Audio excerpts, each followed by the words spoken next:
You're wearing a face mask. You're very observant. Why? Why are you observant, or why am I wearing a face mask? Okay, I'm wearing a face mask because we're doing a fairly damp story. This is a YouTube clip that's pretty famous and got sent to us by just about everyone, in which a man is seen sliding down a water slide, launching himself off a ramp, flying a seemingly impossible length through the air and landing in a little tiny swimming pool. And so you want us to test this? Oh, I want to test this. It's a death-defying viral video stunt with over 4 million hits. But is this incredible feat legit, or is it a slideshow sham? Where do you want to start? Well, as much as I'd love to just build a big old slide and slide down it, something tells me that that might be dangerous. Yeah. So I'm thinking we should start here in the shop, do a kind of proof of concept. To see whether we think we can get that kind of distance and precision. Exactly. Let's start with a small slide, a small slider, run it through some paces and see what we get. Without putting our bodies on the line. Yet. Yeah. It's a slippery slope to the truth, so they're starting with a proof of concept, and here's what they're looking for. Doing a scale water slide experiment is a bit of a problem because gravity doesn't scale. But it's no big deal because I only need our little dummy to land in about the same spot over and over again, because if he doesn't, he's toast.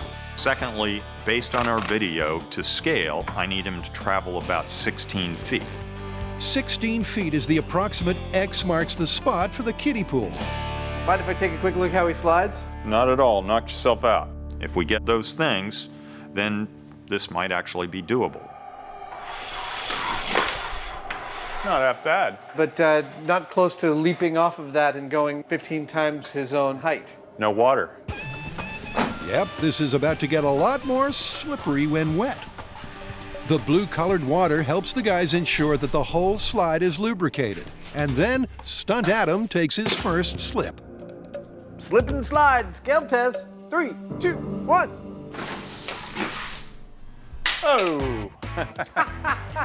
That's awesome. You left a little blue stain, nicely marking where he landed. 9 feet 8 inches. 9 feet is hardly the 16 feet Jamie was looking for, but the guys have a slippery trick to try. You want to try it again, but throw a little dish soap in that water? Sounds like a good idea. I'll be right back. Using soapy water to further lubricate the slide will reduce the friction on the stuntman, Oh, yeah. helping him to accelerate and hopefully fly further. Here we go. And 3, 2, 1. Boom! Sure enough, the soap surfactants made Mini Adam go the distance. But what about accuracy? Here we go. Looking for the same spot. When I look at this rig, I think he's not going to hit the same target every time. But that's not going to stop us from trying. Is it, little dude? Oh, I'd rather be done. No, you got a few more slides. Okay, here we go. I'm not getting tired of that. It's not tiresome, but neither is it accurate. So Jamie's got a plan. I'm wondering about fixing him so he's in this position. Yeah. Binding the arms and legs should streamline Mini Adam and help him to land in the same place twice. But before he flies, the slide needs another spritz of soapy water. I figure we should use something like this for the full-size ramp, you know, but larger, like one of those handheld weed sprayers. I can't see it putting out anywhere near enough liquid. I think it will. If you want to bring it, that's fine, but I swear, if we end up using it to cover the ramp, I'll pay you $100. All right, then. The gentleman's wager stands. 3.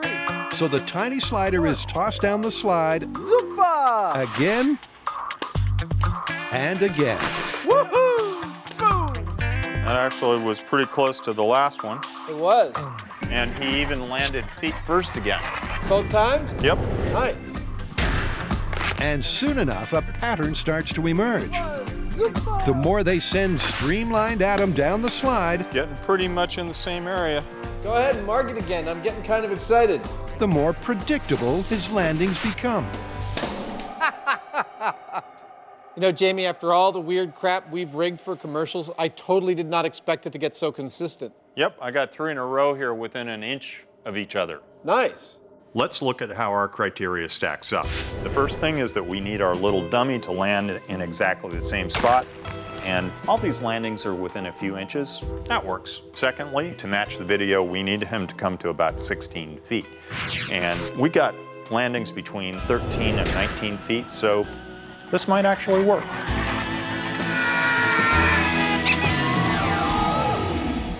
I gotta say, dude, looking at these landings and thinking like perhaps the pool's about this size, I'm pretty pleased with the consistency. So you'd be willing to bet your life on this one, huh? No, not just yet, but it does seem like less of the lethal choice it seemed to me when I first watched the video. I can see the whole thing in my head right now, flying through the air, looking at that target coming up ever closer, but missing it by a foot, going splat. Oh, darn.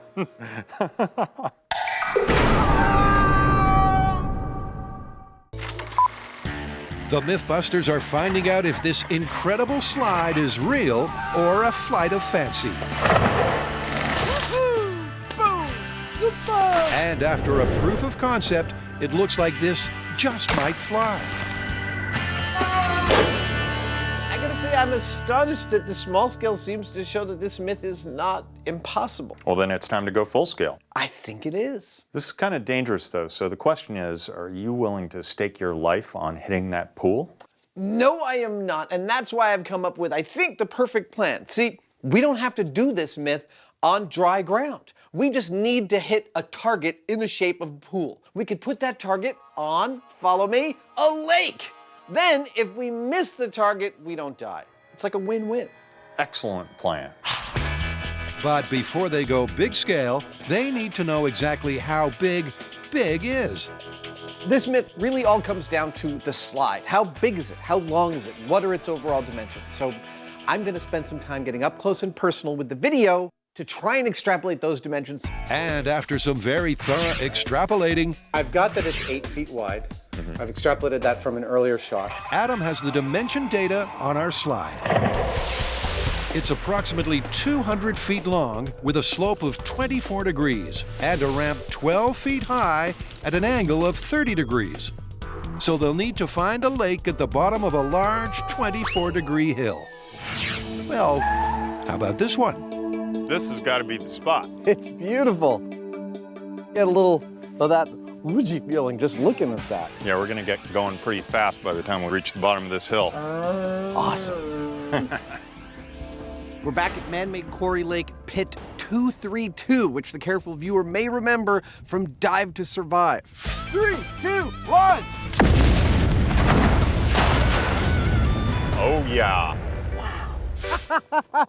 Oh my gosh. It's the ideal location, but they'll have to work the angles to get the 24-degree incline that this myth requires. Cue Jamie and the earth moving. I love these compact earth movers. They're like giant hamsters on steroids. After a while, they become a part of your own body, and you can move things just about as quickly as you can think. Yeah! Isn't this great? It's like Monster Truck Fantasy Camp! While we are no strangers to extremely large builds in pursuit of a story, it seems to me that the biggest ones always involve ramps. I'm thinking specifically the dirt mount for the Dukes of Hazzard jump. Oh, my Lord. And the huge container ramp for the rocket car. That ramp held up a tree. Behind me, in sheer size and tonnage, is the biggest build we have ever undertaken. Adam's right. With over 200 cubic yards of dirt required to make their ramp, this could take a while. Still got a little ways to go. And as the sun sets on day one of this mammoth build, their slope is more molehill than mountain. But luckily, next morning brings reinforcements. These guys are pretty good and they did great work for us, but we still got a ways to go and we needed some extra help. So, allow me to introduce you to some extra help.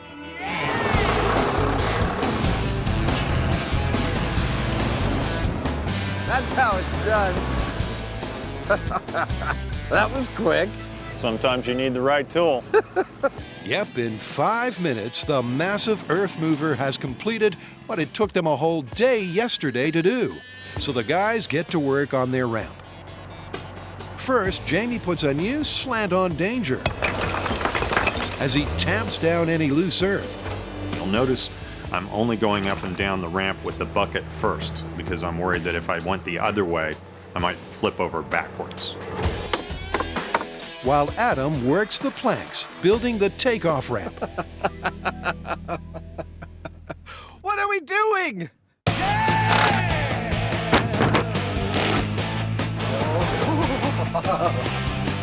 52 sheets of plywood are slid down the slope, and the slide starts to take shape. It's beautiful. It looks great. You first. And now that they're out of the woods, Jamie is taking precautions. These things are called straw wattles. Normally they're used for preventing erosion. We're not going to use them for that. We're going to use them as barriers along the side of our slide to help prevent us from going someplace we don't want to go. Jamie, that looks hilarious. If you need it past here, you're in trouble. With the wattle safety system secure, they focus on comfort, cushioning the entire slide with carpet.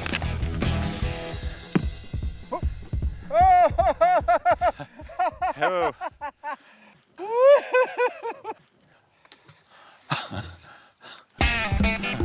Can I get another roll of duct tape? And then it's time for the last ingredient of any slippery dip, lacquered vinyl. Never let it be said that MythBusters doesn't roll out at least the orange carpet. Come on, all the way, buddy. Yep, we roll it out, but we may have a few problems holding on to it. Oh well. You should hop off the carpet, please. Yeah. It's like it's slippery. Oh! There we go, okay. I'm not only having fun, I'm finding if there's any spots that are sticking up that could hurt us. I think the answer is no. And there you have it. After 2 days of back-breaking, earth-moving, soil-smoothing, plywood planking, waddling, carpet laying, and vinyl veneering, one massive, made-to-order MythBusters water slide. Well, sir, that is a ramp. Yes, it is. What's standing between us and testing it? A commercial break? Oh, see you in a few minutes. Welcome back. We are testing pretty much everything we can see in this clip. So we came out here to Pit 232 and built ourselves a full-size ramp, which we are about to test. If you'll excuse me, I'm gonna get suited up for the first slide. While Adam slips into something more uncomfortable, here's Jamie with the stats on the super slide. Our slide is 165 feet long. As we go down it, we'll be going at a 24-degree angle. As we come off the end of it, we're going to be going at a 30-degree angle. How far we go and how fast we travel, that's what we're here to find out. And they'll coat the slide with the same slippery solution as the small scale. We're using soap and water to lubricate things, make us go faster. Jamie's sorted out the lube, and Adam's suited up. Jeez and crow. People do this recreationally? This must be what it's like to be a superhero. Adam, I've got this handy-dandy GPS unit I'd like to put on you so we can track your speed. Fantastic. I can put it right there. Ready. The GPS unit will track not only Adam's speed, but also the distance he flies from the mega MythBusters slide. While it'd be tempting to just go for it and start from the top, we're going to start from the middle because we kind of need to work our way into this. I'm not actually nervous. I'm itching to get on this slide. This is a prototype. We don't know what it's going to do. I'm dying to try this out. We're going to ease into it and everything seems okay. Then we'll go for it. Just can't wait. Here we go, test number 1. Adam Danger Savage empties his bucket and adopts the downhill luge position of the video.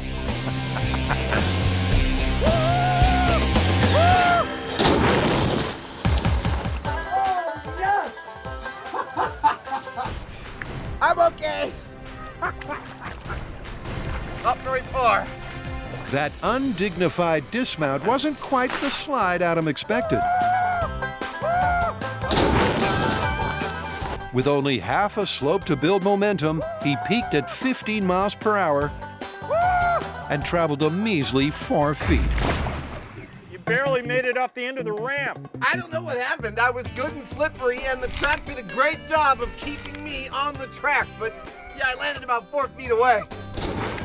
That's not a good sign. No, it's not a good sign for the myth, but I'm raring to go again. That was a hell of a lot of fun. And for take 2, he'll need a little more slide. So he heads to 3/4 of the way up.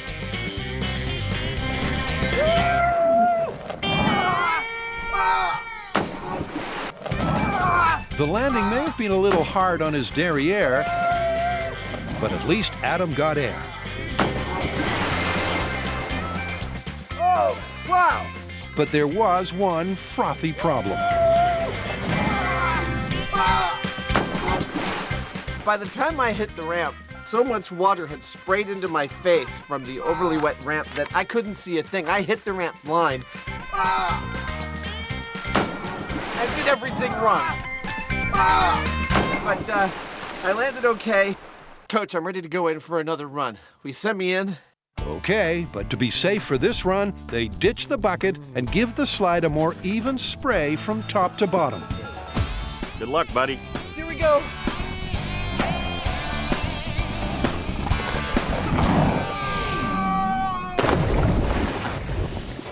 Much better. Woo! That time, the lubrication was just right. Adam got up to a speed of 21 miles per hour and flew 50 feet. That was a total adrenaline rush. Yeah, well, you're going to get a bit more of one when you go to the top, which I believe is next.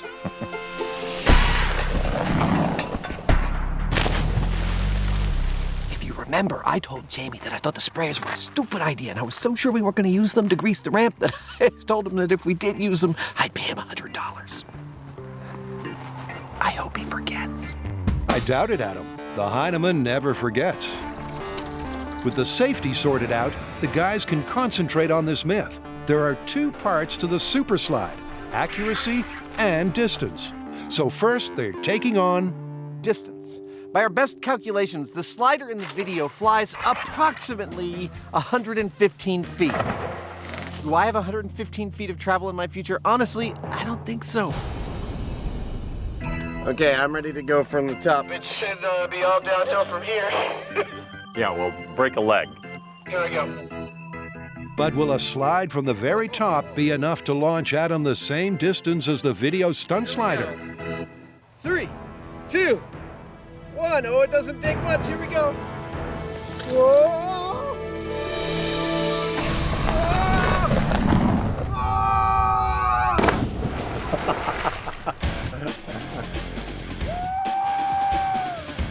Yeah! Wow! Well, that was one mighty mega whoosh. But Adam only flew 70 feet. A far cry from the 115 feet of the myth. I'm alive, right? I think so. How far did I fly? You flew about 70 feet. That's totally intense. That was, above and beyond everything else, the single most intense thing I've ever done on the show. Editors, just roll it one more time. I want to watch this. Yeah, look at that! I am screaming involuntarily the whole way to the water. The moment I feel the water hit my feet, I am so grateful because I know it's a good landing. I wish you could try this. Well, we can't, but the Hyneman can. And maybe he'll be able to go the extra distance this myth requires.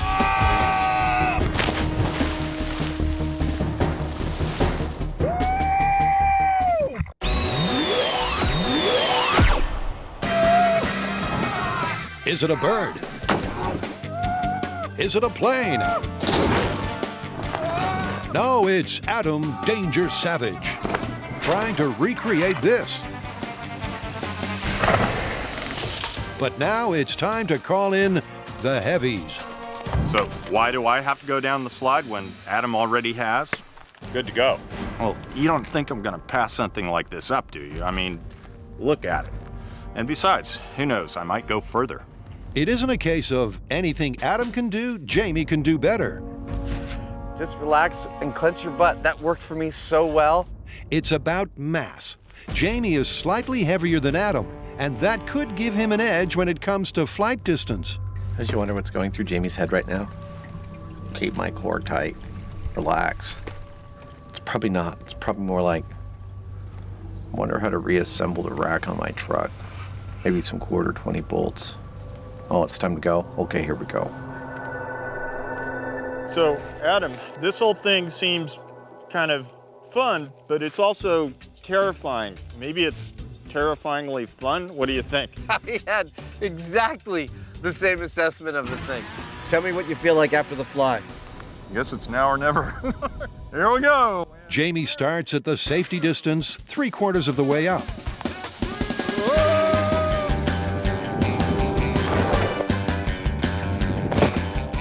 Perfect! You sounded great going down. It is kind of involuntary. You see what I mean about like not having much of a choice in how things are going?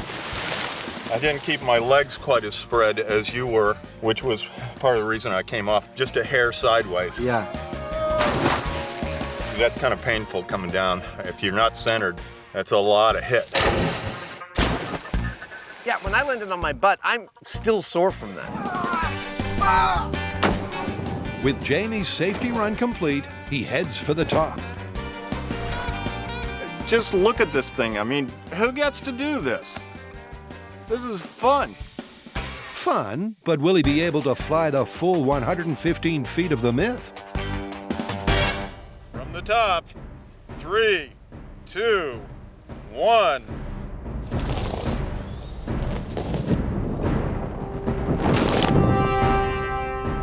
Oh! He's okay. That landing looked a little cattywampus. Jamie made quite a splash. Oh! Because according to the GPS, he peaked at 30 miles per hour and achieved the furthest flight yet. I just went 30 miles an hour down the ramp and I flew 72 feet. Now, we know looking at the video that the guy had to have traveled about 115 feet. And backing out from there, doing the math, that tells us that he had to be going about 40 to 45 miles an hour through the air. Not looking good for the Myth. Yep, the mythical 115 feet is impossible to match. So next, they'll focus on part 2, accuracy. So you flew 72 feet on that run. I beat you. By 2 feet. Yes. But now that leads to the natural question of accuracy. If we did this on dry land, could we place the pool somewhere where we'd hit it every time and survive? We can arrange that. Can I be the one to do it? Can I be the one to run the test? Please, please, please. Well, with all this enthusiasm, I suppose so. Excellent, excellent. I'll suit up.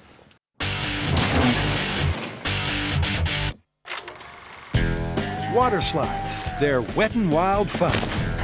But could the science of this splash landing be misleading? A flight of 115 feet is busted. So now it's all down to accuracy. To me, the soul of this myth boils down to accuracy.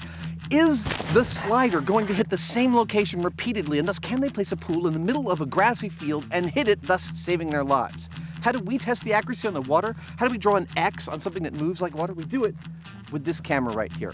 This camera will not move, and it will record 2 jumps of mine.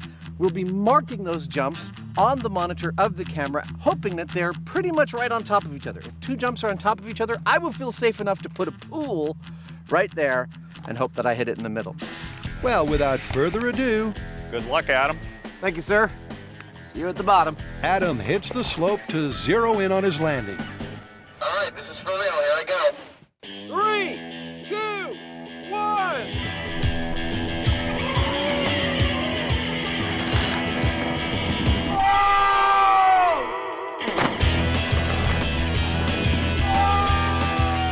That's take one. And now for take two.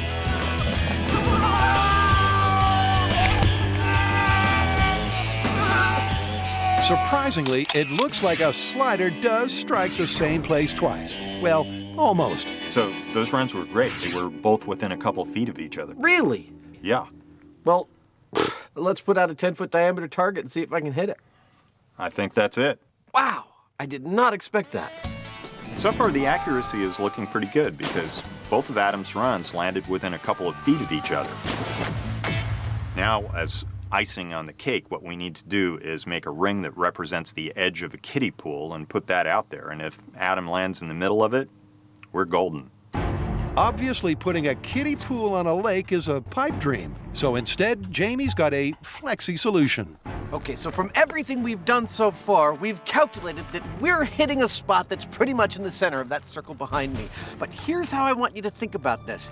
Picture that that is dry land, and the only salvation you have at the end of that dry land is that circle, which is full of life-saving water somewhere in the middle of the dry land, and you are going to trust your life to hitting that target? I would not. I personally am really glad that the whole thing is surrounded by water. I just can't give it 100% that I'm gonna hit it. I'm gonna try and hit it. Are you ready? I'm ready. Go for the gold star. Dude, I wish you could see it from here. From here, the ring looks like the size of a quarter. Well, then you shouldn't have any trouble hitting it. Okay. It all comes down to this: one souped-up super slider and one floating ring of rubber. Will Adam be accurate enough to ring in this myth? And 3, 2, 1.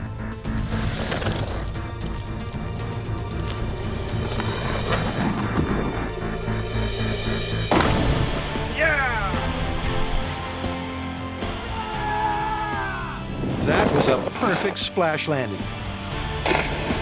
Dude, I didn't even break it. Adam's final run propelled him 70 feet and then directly into the center of the pseudo kiddie pool.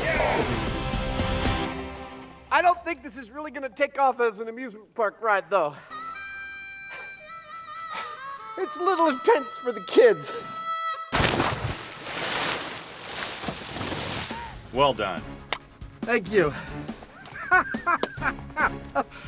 I am gobsmacked that that worked so well. So Adam's accuracy was actually pretty good. But let's remember that in the clip, the pool was about 115 feet away from the end of the ramp. And that means that if what happened here happened in that clip, that guy would be splat about in the middle of the run. Not a good thing. Not a good thing. But where does that leave this mega whoosh myth? Well, as far as the distance goes, it's busted because we'd have to have a slide at least twice as long as this to get that 115 feet. But accuracy? Plausibility of the accuracy is the thing I find most astounding in this. When we started testing this, I would have never called that we'd be reliably hitting that dot time and again, that you could somehow set this up on dry land and actually hit the target. Well, for the myth to be true, both halves have to be true, and they're not, so it's busted. It's awfully technical of you, but okay, I'll buy that. It's busted. So where's my $100? I gotta say, that was the most intense thing I've ever done on this show. Yeah, well, while we were busting this myth in the field, our researchers were busting it in cyberspace. How so? They contacted the people that made the clip, and you know what? It was CG. Double plus busted. Busted.